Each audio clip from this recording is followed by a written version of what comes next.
السلام علیکم ورحمۃ اللہ وبرکاتہ۔ وعلیکم السلام ورحمۃ اللہ وبرکاتہ۔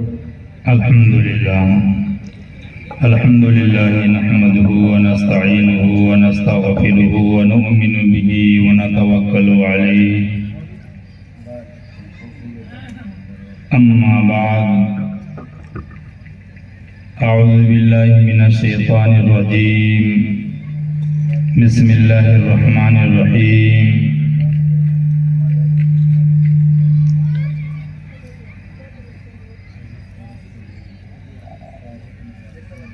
الا ان اولیاء اللہ لا خوف علیہم ولا هم يحزنون، صدق اللہ العظیم وصدق رسولہ النبی الکریم۔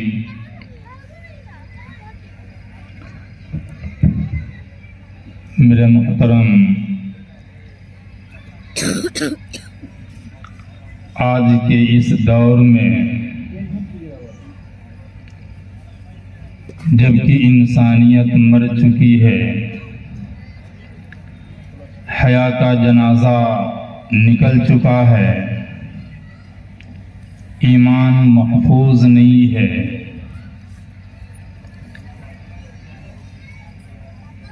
اللہ کے سرزمین کو اللہ کے سامنے سجدریز ہونے والوں کے لیے تنگ کیا جا رہا ہے،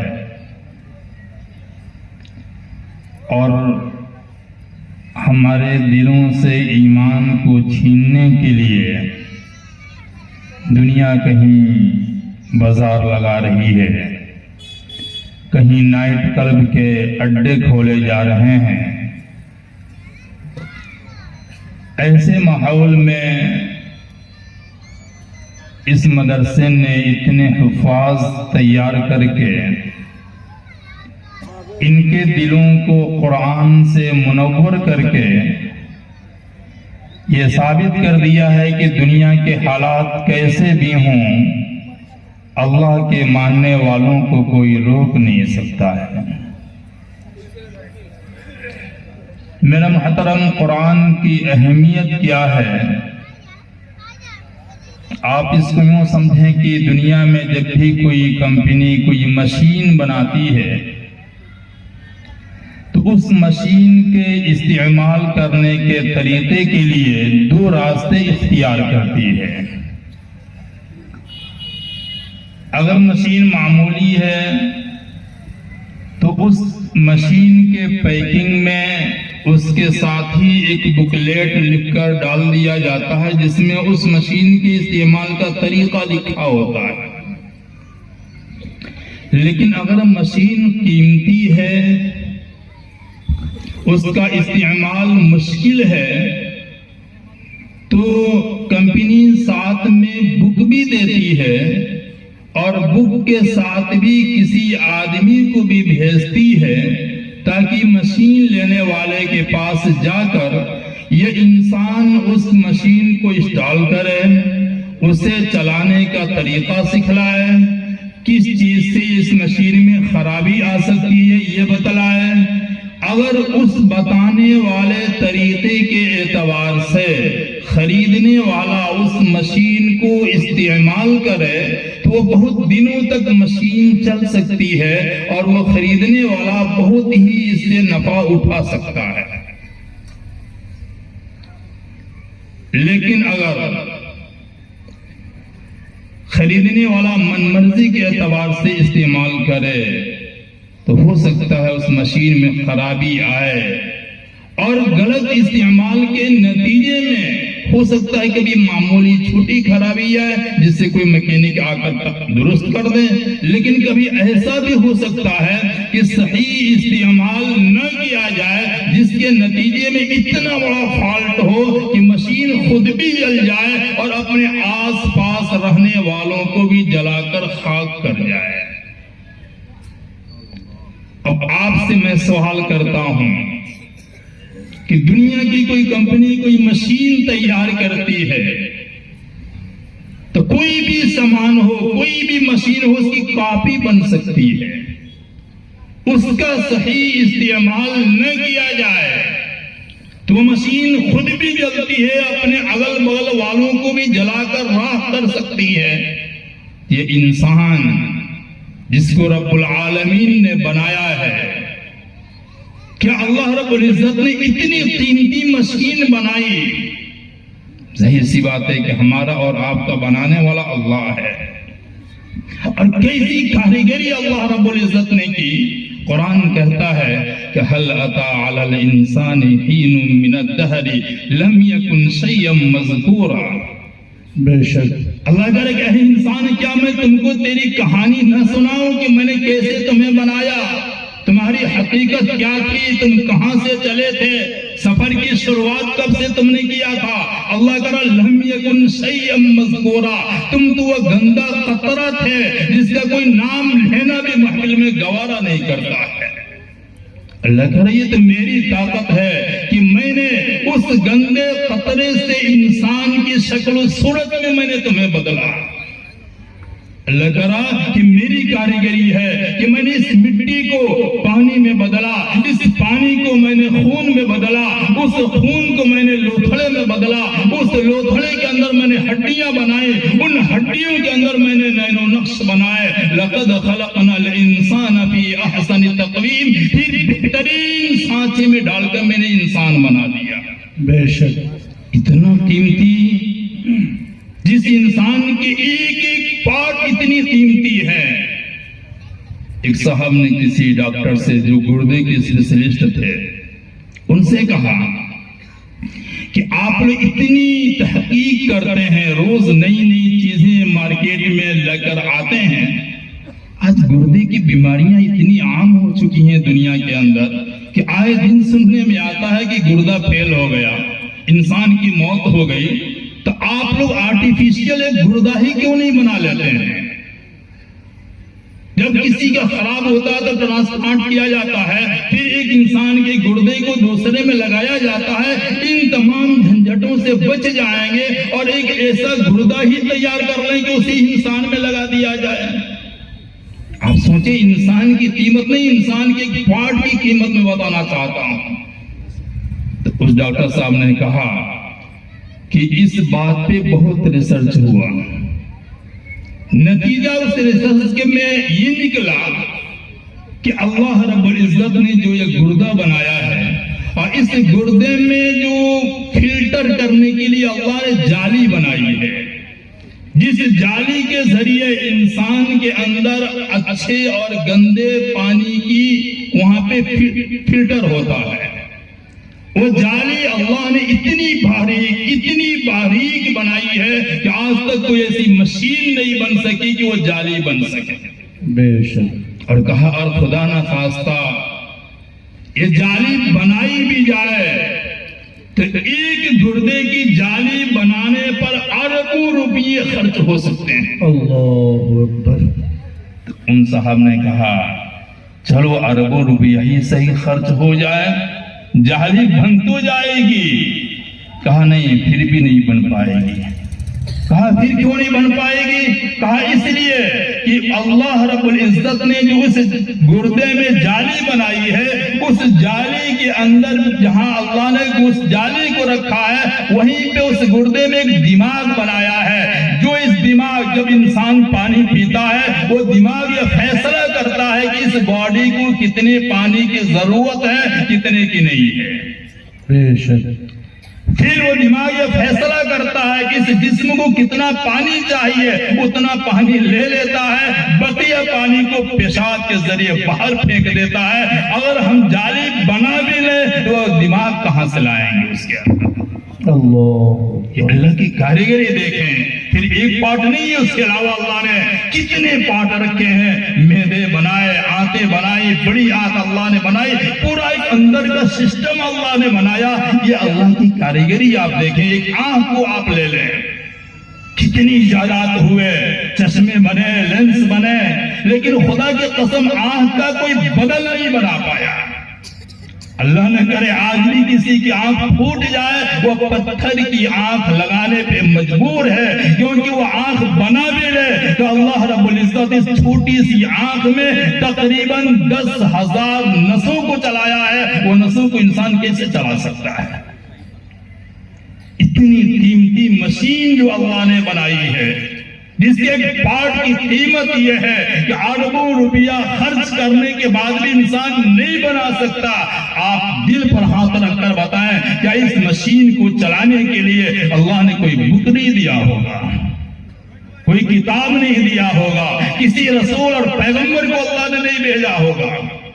نہیں، اسی انسان کے صحیح استعمال کے لیے کیسے زندگی گزاری جائے اس کے لیے اللہ نے کتاب دی، جسے ہم اور آپ قرآن کہتے ہیں. اور اسی کتاب کو سمجھانے کے لیے اپنے آخری نبی محمد مصطفیٰ صلی اللہ علیہ وسلم کو پیدا فرمایا، جنہوں نے آ کر زندگی کے ہر شعبے کے اندر ہمارے رہنمائی فرمائی کہ کیسے زندگی گزارو گے تم کامیاب ہوگے، اور کس انداز سے تم صحیح استعمال نہیں کرو گے اس مشین کے، اپنی زندگی کا تو کیسے تمہارے مقدر میں دنیا میں بھی بربادی لکھ دی جائے گی اور آخرت میں بھی بربادی لکھ دی جائے گی.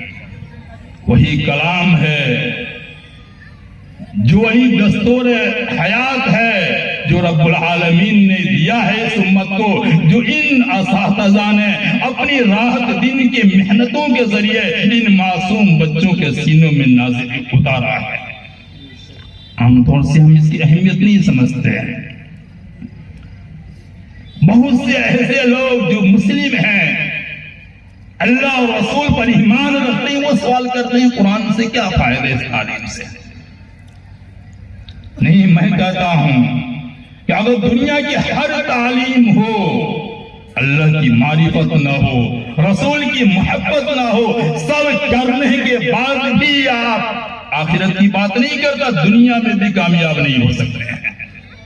ایک مثال دوں آپ کو، میں سمجھاؤں، اور سچا واقعہ یہ ہے. گجرات کے اندر کچھ دن پہلے کی یہ بات ہے، ایک عورت تھی جس کے شوہر کا انتقال ہو گیا. اس کا معصوم چھوٹا سا بچہ تھا. ماں کی ممتا بھی عجیب ہوتی ہے، اپنے بچوں کے لیے سب کچھ قربان کر جاتی ہے. اس عورت نے اپنے بچے کی محبت میں یہ قسم کھائی اور اپنے آپ سے یہ وعدہ کیا کہ میں پوری جوانی گزار دوں گی بچے کے لیے، بچے کو پڑھاؤں گی، تعلیم دوں گی، لیکن میں کسی سے شادی نہیں کروں گی. آپ سمجھیں، اتنی لمبی زندگی بغیر شوہر کے گزار دینا ایک بچے کی تربیت کے لیے کوئی معمولی احسان نہیں ہو سکتا.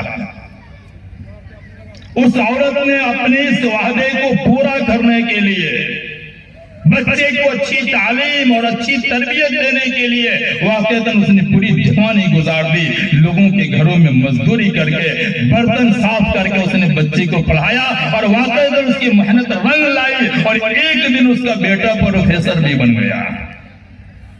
اور جانتے ہیں، جب یہ پڑھ لکھ کر پروفیسر بن گیا، اس عورت نے اس کی شادی بھی ایک ڈاکٹر بہو سے کر دی. شادی ہو گئی. واقعتاً اس بوڑھی عورت کی زندگی میں بہت خوشیاں آئیں، زندگی بہت آسانی سے گزرنے لگی. لیکن مصیبت کے دن کچھ یوں شروع ہوئے کہ اس بوڑھی عورت کو لقوہ مار گیا.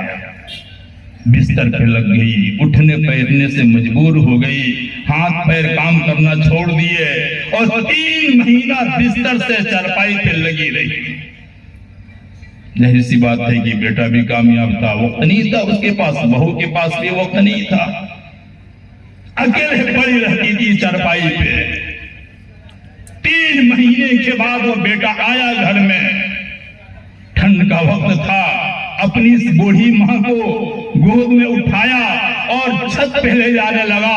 اس ماں کے دل میں یہ ارمان مچلنے لگے، وہ خوشیوں کے جذبات میں مچلنے لگے، سوچنے لگے کہ لگتا ہے کہ آج میرے بیٹے کو میرا خیال آیا ہے کہ میں کافی دنوں سے میں دھوپ نہیں دیکھی ہوں، اسی لیے میرا بیٹا مجھے اٹھا کر وہ چھت پہ لے جا کر دھوپ دکھانا چاہتا ہے. ابھی انہی خیالوں میں وہ مگن تھی کہ چھت پر لے گیا اور چھت پر لے جا کر نیچے زمین پہ ڈال دیا. لوگوں کو پتہ یہ چلا کہ ہو سکتا ہے کہ بوڑھی عورت گر گئی ہو، لیکن بعد میں کیس بنا، پولیس نے تفتیش کی تو یہ راز فاش ہوا کہ نہیں، یہ گری نہیں تھی، اس کے بیٹے نے اسے مار دیا تھا. جب اس سے تحقیق کر کے اسے پوچھا گیا, اس بیٹے نے اپنے جرم کا اقرار کیا اور کہا کہ میں اپنی ماں کی بیماری سے عاجز آ گیا تھا, اس لیے میں نے اس ماں کو مارنے کا فیصلہ کیا جس ماں نے 9 مہینے تک اپنے پیٹ میں رکھ کر مجھے اپنا خون پلایا تھا. اس ماں کو 3 مہینہ اس کی بیماری میں یہ برداشت نہ کر سکا.